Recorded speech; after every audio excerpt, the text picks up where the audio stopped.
horses behind us. You're gonna talk in we'll just prompt some questions. So this is where they. So cute. I don't think the tortoise is out there though. So we have a tortoise over there. We've got 60 to 18 horses.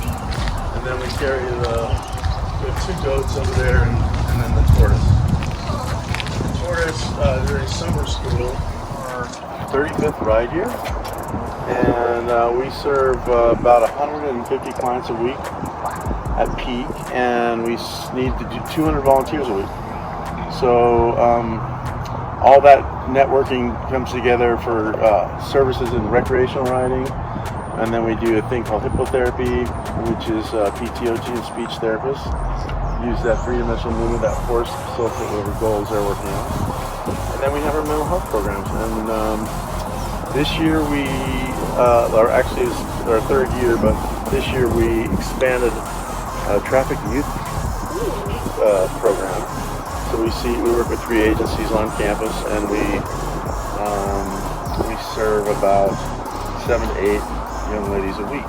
So it's kind of our impact in mental health, and so we see about 3 a week. Wounded warriors. The entire year. Yeah, and then I just honor the purpose. Tomorrow is actually our Luke Air Force Base Day, so we have 20 families coming out. That they're just day at the ranch, kind of fun. Get the kids off campus and let them play around with horses. So that's our give back. We started out about 15 years ago when our military were going through a lot of deployment, and the kids were having a lot of emotional issues with their parents being gone.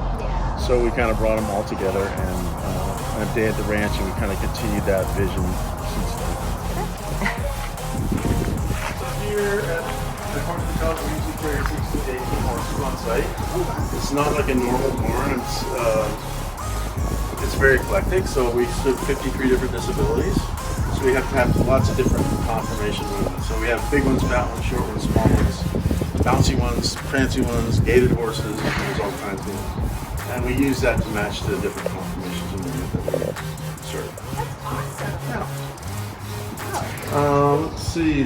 Most of our horses are ex-show horses or rodeo horses, so they always come to us with pretty good training, and we just have to make sure that they're okay with the claustrophobia of having people around them, all the mounting ramps, the music and the toys, all that kind of stuff. We're getting ready to do a $6 million capital campaign. So what you're standing in was the old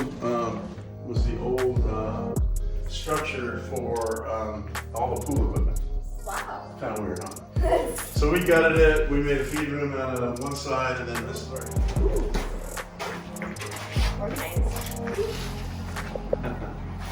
So all of our horses, all of our kiddos, everybody starts out. They start out with a 3-man team. You know, 2 sidewalkers and a horse handler, and then they always start in a pad set.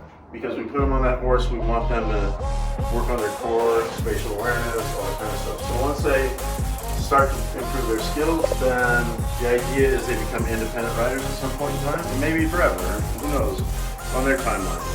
But what they do from an equipment standpoint is they go from pad sets into an English saddle, because there's no horn, so they still have to work on that core and spatial awareness. And then they work on their skills, on their reining and their directional and their cueing and all that kind of stuff. And then as their skill sets improve, then they'll drop a sidewalker, then they'll drop a coach, then they'll go off lead with a handler there. And then we call it independent riders. We'll still have a spotter in the arena for them, but for the most part they're independent. So the other way, so we have to raise money too, right? Because we're a charity. Yeah. One of the ways we do it is we do it through TAC.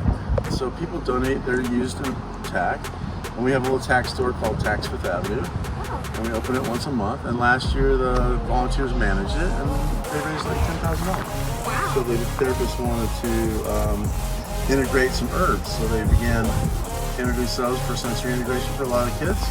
And that little area over there stepped into this big area over here. And so we do horticulture. So the rainwater harvesting, they're getting ready to do another planting, this summer, next couple of weeks, they've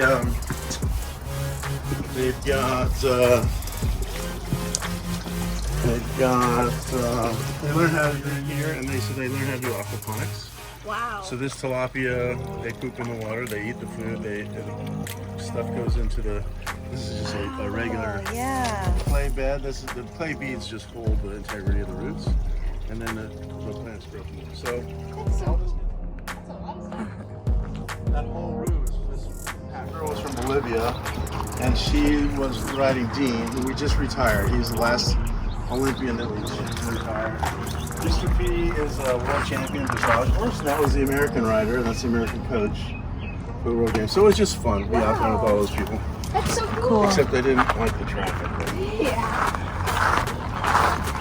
So just kind of tells our story as we go.